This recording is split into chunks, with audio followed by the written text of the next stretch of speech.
Welcome to Keeping It Real, the largest podcast made by real estate agents and for real estate agents. My name is DJ Paris. I'm your guide and host through the show. Today is our monthly series with one of my favorite people. The series is called Unpopular Real Estate Opinions with Chris Linsell. Now, Chris is a real estate technology analyst. He is also the director at large for Luxury Presence. We'll talk about that in a second. He specializes in new solutions to old questions, constantly exploring the cutting edge of tech in the real estate space.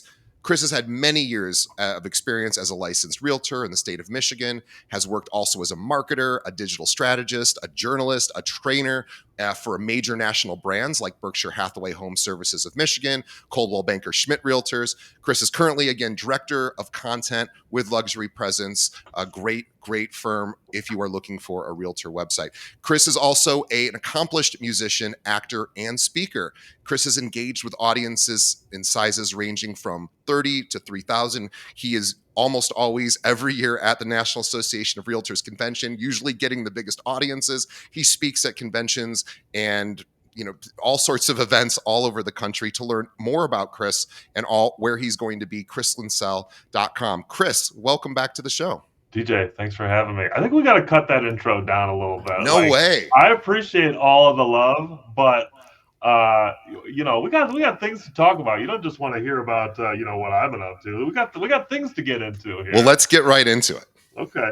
Well, first of all, I think this is a little belated, but we haven't really had done an episode since 2024. So happy New Year. How's 2025 for you? Happy New Year to you. It is snowing today in Chicago. This is like our first major snow. So I don't know what you're dealing with in Michigan. So everyone's saying we're getting 10 inches. I've lived here 25 years. We never get 10 inches. We get about 3 inches. It's never a big deal, but everyone freaks out. So today is the freak out day. But generally speaking, 2025 has been good for the podcast. We're doing live webinars now every month. Speaking of which, we have one coming up on February 25th, totally free for our listeners. Go to keepingitrealwebinar.com. We have 3 sessions for you. We have a top 1% producer. We have a real estate coach doing a session with a National Association of Realtors 30 Under 30 winner. And we have Kim Rittberg, who is an ex-Netflix exec, talking about video. And totally free for you guys. So keepingitrealwebinar.com. Limited seats. Go there now. But yeah, good so far. I'm just excited for the spring to warm it up a bit. Yeah, amazing. Yeah, that's great. I'm so glad to hear it. It's been a busy last few months for me. I've been all over the place, all across the country, speaking at different events and getting to connect with real estate professionals of all stripes.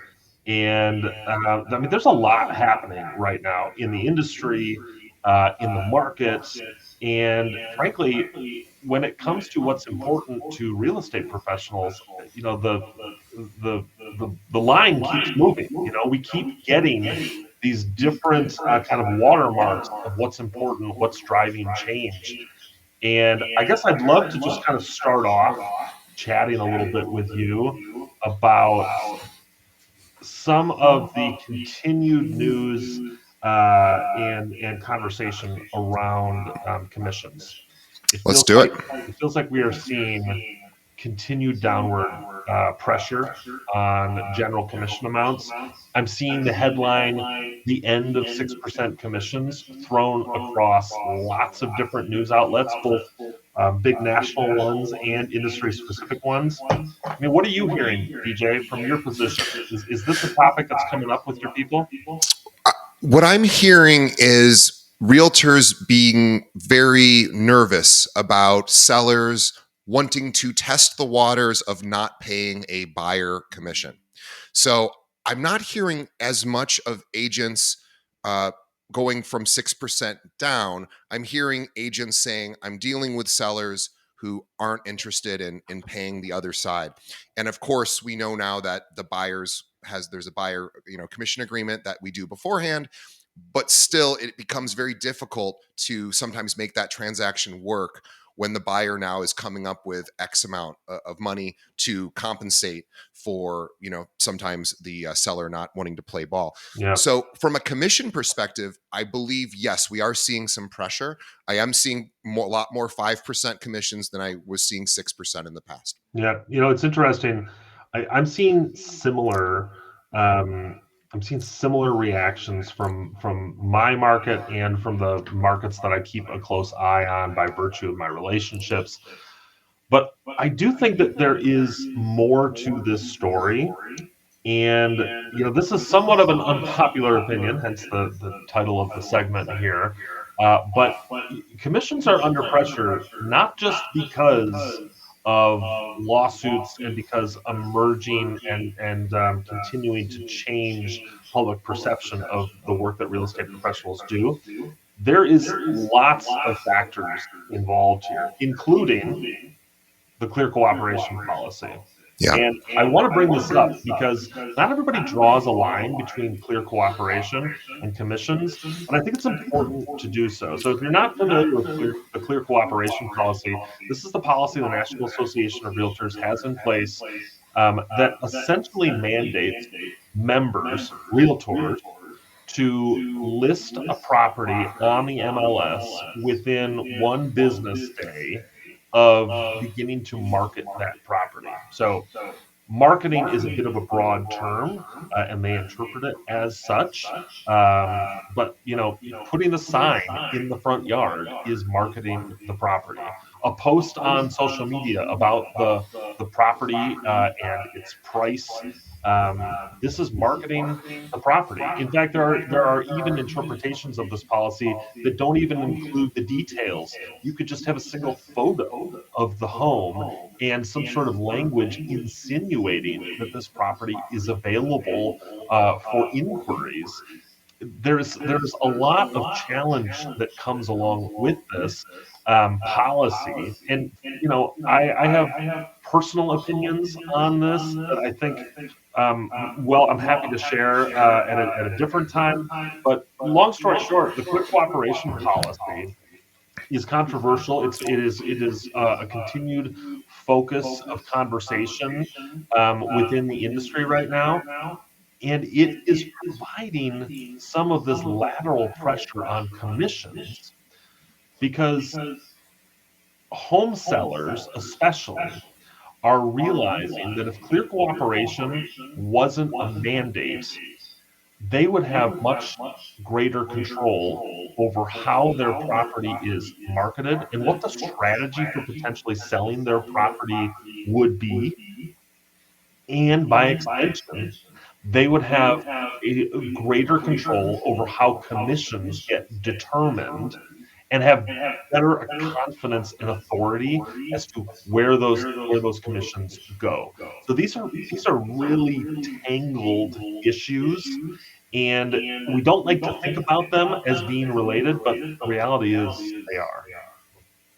Yeah. So, what is your take currently on the clear cooperation policy and its relationship to commissions?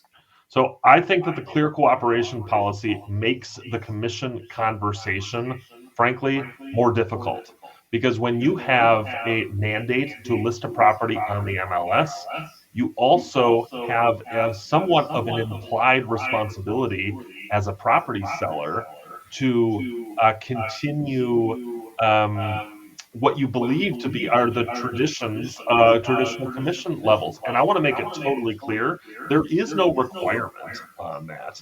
We see in major urban markets maybe some early movers of people moving away from the 6% commission model, even from the 5% commission model. We see early movers away from people offering any buyer compensation at all. And all the agents that I talk to are very clear that they are following the letter of the law in terms of making sure that buyer comp agreements and buyer broker agreements are signed and that we have all the paperwork in place. But the reality is most people are still listing properties like they did a year and a half ago.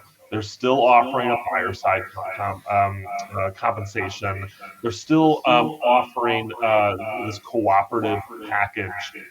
And as such, clear cooperation comes into this because people feel obligated, somewhat mentally, to follow the playbook that has been in place for 20 years because they're obligated to list on the MLS. This is just Right. the way that everybody else does.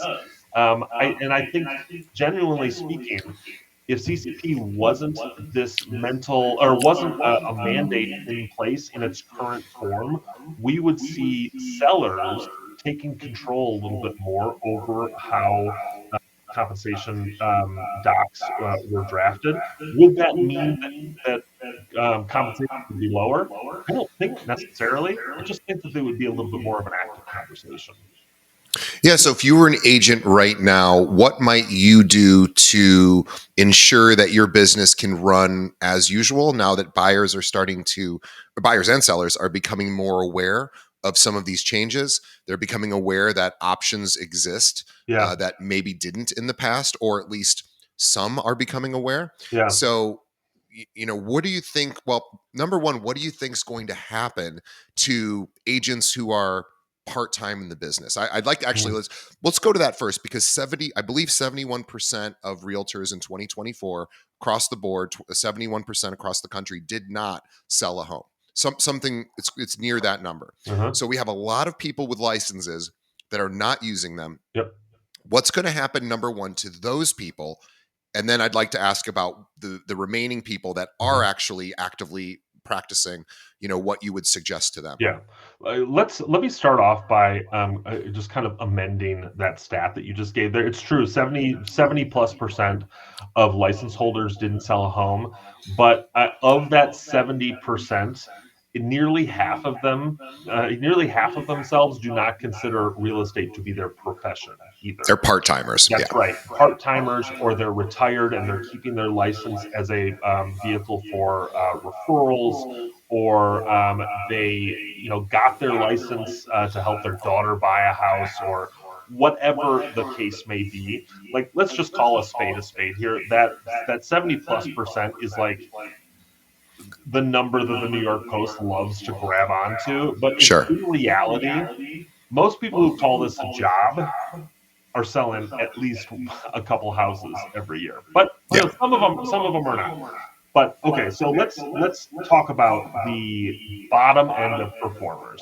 Let's talk about that percentage of realtors who do consider this a job, who are not at break even or above here.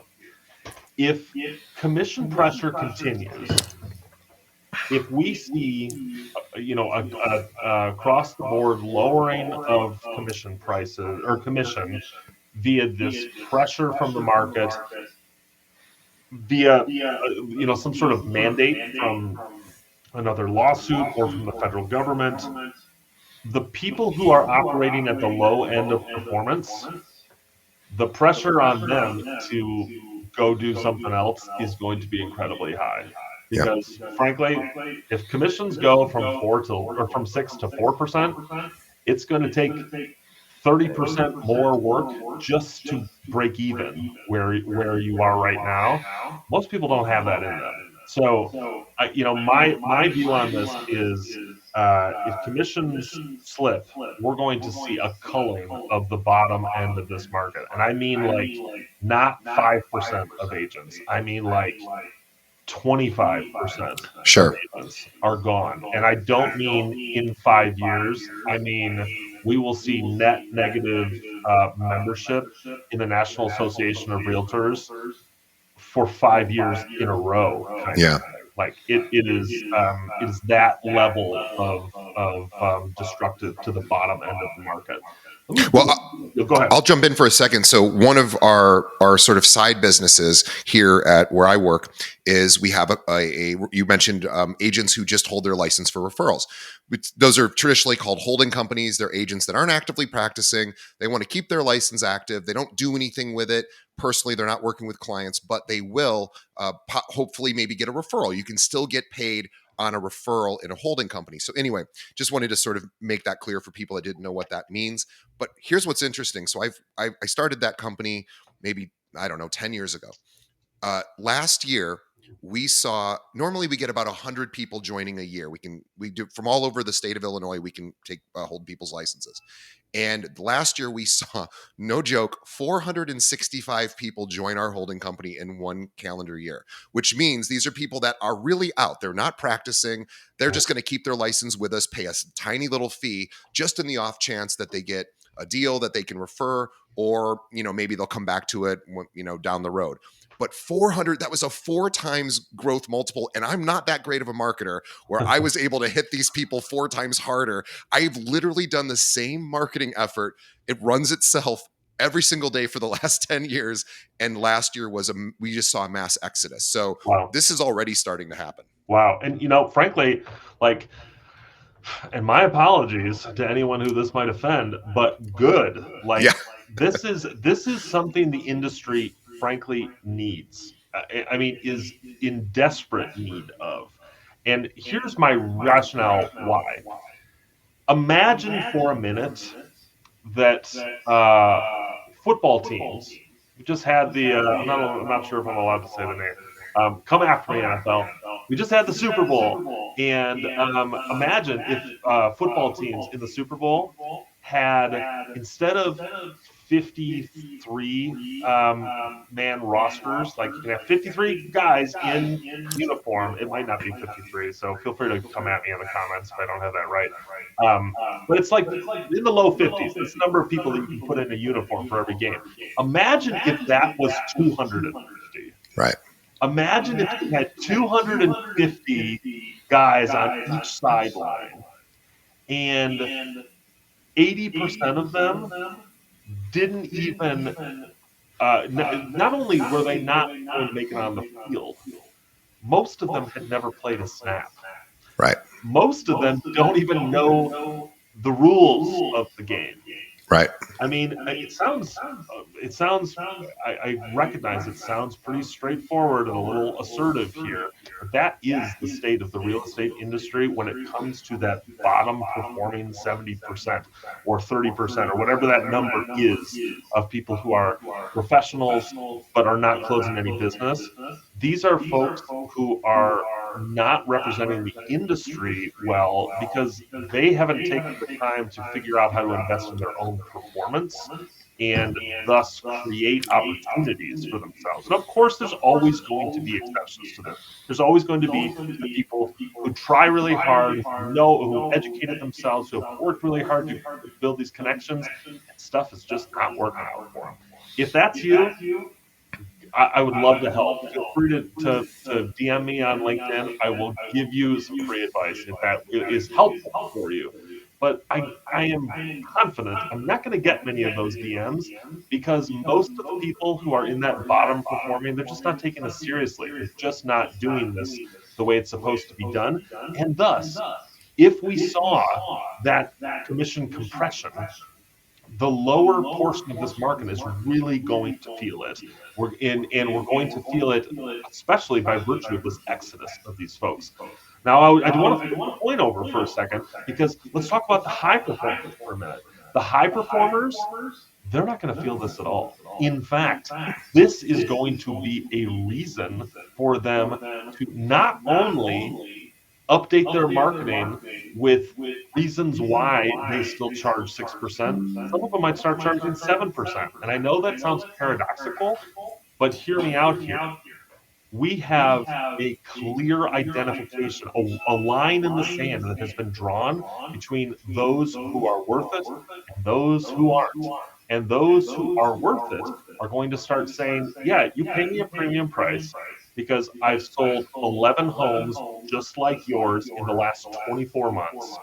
I've sold 1,100 homes in this market, me and my team have, in the last 11 years. I know the people who are shopping for these homes. I know the agents that represent them. I know the banks that represent the mortgages that are used to purchase these sorts of homes. I know all of the stuff. Like, yeah, we've all got access to the MLS, but I got the goods. I Yeah. know the people.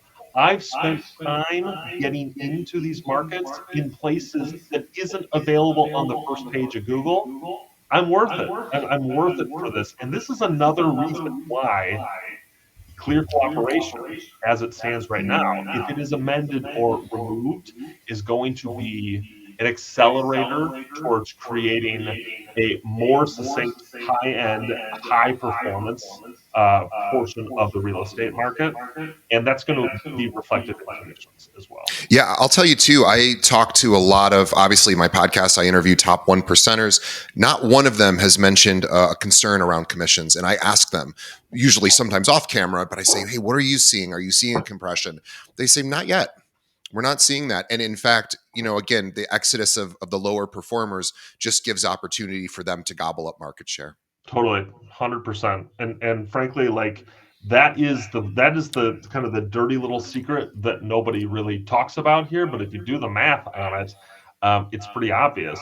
Like, let's say that that bottom 50% that is closing very few deals, they're still closing some deals. Like, and that bottom portion, when they exit the market, somebody's going to need to take over that 15% of transactions that they were representing. It's going to go to the top performers. And so I want to just wrap up this little conversation package with a little bow to say the real opportunity here is for certainly for high performers. You've got, like, the table is set for you. You've got the napkin tucked in your shirt, like it's time for you to eat kind of thing. But the real opportunity is for those mid-market performers who Yep. are capable and competent and experienced, but they don't have that big broad market appeal yet. Right now is a time where you should be working on figuring out how to capture some of that lost inventory so that it doesn't just flow to the people who are going to show up, at the top of the performance results in your market rankings. Like, there is going to be a portion of that inventory that gets abandoned by these low performers that leave the industry. There's going to be a portion of that inventory that is going to be niche specific. It's going to be condo sellers. It's going to be first time home sellers. It's going to be vacant land sellers. It's going to be, I mean, you name the niche. Right now, there's an opportunity for, if you haven't yet, is to dig deep into one of those niches so that you can be poised to capture some of that abandoned inventory. Because otherwise, it's just going to be captured by the big name celebrities in your market. Everybody knows who those agents are. Right now, you can capture some of that, but you got to do the work now to get yourself ready for it. Here's a quick action step for those in that middle market that don't want to lose market share to the higher performers. Here's what you do, or here's a suggestion for what I would do if I were you. Number one, I would subscribe to ChatGPT. It's $20 a month. It's totally, a reasonable thing for what I'm about to tell you. You're going to go there and you're going to ask it to pretend it's a customer, whether a buy side or sell side customer, and you are going to say, "Drill me." And you can speak to it, so you don't have to type. You can literally speak and say, "Throw every objection at me about why I should go with you, DJ, middle tier performer, without all Mhm. the accolades that the big people in my industry, the celebrities in my market have." And tell me, and when I'm giving you an uncompelling reason, non-compelling reason, you correct me and tell me what a better solution would be. Have it grade you. You could do this every day for 10 minutes. Within 30 days, you will be unstoppable in your pitch. Don't even worry about, I don't know what to say. Chat GPT will help you there. It Mhm. will, and you can even find language models that have already been trained on this. You can literally search. I found a language model that's trained on the Gottman relationship stuff. So I ask it, I go, I'm having this challenge with my relationship. And I'm like, what would the Gottmans say? And it literally tells me what they would suggest I do. You can do this in real estate for $20 a month. You're almost like getting a real time coach, and you can practice this all day long. Totally, totally. I love this idea. It is super helpful. And I admittedly, I'm a tech guy, so I'm into this stuff just kind of naturally. I talk to ChatGPT, not joking, every day. Me too. I have taken the time, and I know this isn't an option for everybody, but for me, I have 30 minutes in the morning that is commute time, where I'm taking my kids to and from school. I used to spend that time listening to podcasts or talking to my mom on the phone. Shout out Marianne, how are you? I used to spend this time, not wasting it, but not being super productive either. Now I put the voice prompt for ChatGPT on, and I use it to talk through ideas. And it saves, I mean, our transcripts, like all of it is right there on my phone. When I get back to the office after my commute time, I just take those transcripts, drop them into a Word doc, and then I feed it back to ChatGPT, or I'll just have ChatGPT summarize everything that we've talked about and give me the action steps. And then I drop that into Todoist, and I've got like a jump start on my day, and I've had a chance to talk through my ideas with my personal assistant. It's Absolutely. So powerful stuff, this right? is a place to give your ideas, ask for help. I'm struggling in this part of my real estate business. Hey, ChatGPT, search everywhere you can and come up with 10 good ideas for me. And I'll tell you, we'll do them one by one. You'll give it to me. I'll tell you if I think that's a good idea. It will continually learn, get reinforced on the good and non-reinforced on the bad. And this will literally transform your business. It's like having a best friend who is also going to help you along the way. It never says no. It never says I can't do it. And it sometimes gives you bad info, but that's Hmm. okay. You tell it, hey, that's not correct. That doesn't work for me. And it self corrects. So great suggestion. Yeah. And I'm glad that you like it as well. It's super cool. I think it is. I think it is game changing. Let's Um, tease the next episode because I think we're bumping up against sort of the end of what we wanted to do. I think we talked about a lot. Here's what Chris mentioned this to me and I'd forgotten because I just got to very fortunate. I got to sit in on Dr. Lawrence Yun. He's the National Association of Realtors chief economist. He's the guy. He's the number one guy in the industry, really has the data that no one else has. And he was presenting going, here's what's going on. And I don't have much to report other than one statistic that I'd forgotten that Chris reminded me of, which is the average first time homeowner is gone up in age significantly. yeah, Chris, I know you were saying, I think it went from 35 the previous year or two. Now it's up to 37 or 38. Why is 38. that relevant? So here's what Dr. Yoon said. Why this is relevant is we know that home prices traditionally over time, over long swaths of time, increase in value. The data is there. You can look it up. And we also know that when people start later, they have, they're losing opportunity to generate, possible long-term wealth. So this is a problem, not just for realtors, this is a problem for the people who are renting. Now, we understand why people are renting. There's lots of reasons why people choose to rent. But I think as a realtor, this is massive opportunity to start educating people as early as you can to have them recognize you have a massive opportunity. Most of your peers aren't paying attention to this. This is as significant as putting in your 401k money, putting in your Roth IRA or your traditional IRA money. These are opportunities. So we're going to maybe talk about that next episode. Hmm. So what can we do to take advantage of this growing trend, and what are the pros of waiting till you're 37? Maybe there's some good reasons to do that you can explore as an agent. But Sure. we're going to just talk about this at length. And also, we want to know what else you guys want to hear about. So when I say guys, of course, men and women, I apologize. That's an old saying that I need to get rid of. But our audience, we appreciate you. We do this for you. So please let us know, what would you like Chris to talk about? He's an expert. He speaks all over the country. Chris, do you have any upcoming speaking engagements, or can you share with us where you just recently were? Yeah, I do have. My most recent stuff was some private consulting that can't do a ton of talking about here, but it is a good opportunity to remind folks that if you your team or your brokerage or your company want to talk about how you can better position yourself to serve your clients and integrate technology into your daily practices, I'd love to be a part of that conversation.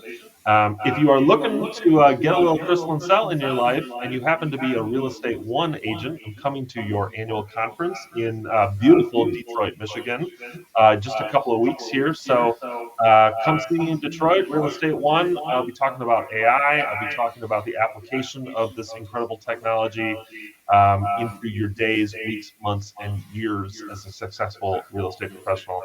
It's going to be awesome, man. I can't wait. Awesome. ChrisLinsell.com is where you can learn about Chris. You can also follow him on Twitter. All of his social media is there. You can follow with him, ask him questions, engage with him. He appreciates it. This is his passion. Outside of his family is number one, and this is number two. So please reach out to him. Let him know what you think of his being a guest on our show. He's been with us for, gosh, I don't know how many years now. We Long love him. time. We love them. And anyway, all right, we will wish, by the way, before everyone goes, please tell a friend about this episode. Realtors need to hear what Chris is saying. Please let him know about this episode. Also, please leave us a review on whatever platform you're listening, iTunes, Spotify, wherever. Let us know what you think of the show. It helps us get in front of more viewers or more listeners. And also, it lets us know what you think so we can make changes. So please keep doing that. We want that feedback. All right, Chris, we will see you on the next month, and we will see all of our listeners again. KeepingItRealWebinar.com for February 25th. Sign up; it's totally free. Promo code podcast, and we will see everybody on. Have everybody hear us on the next episode. I keep screwing that up, but that's okay. Chris, we'll see you next time. Thanks, DJ. Talk to you soon.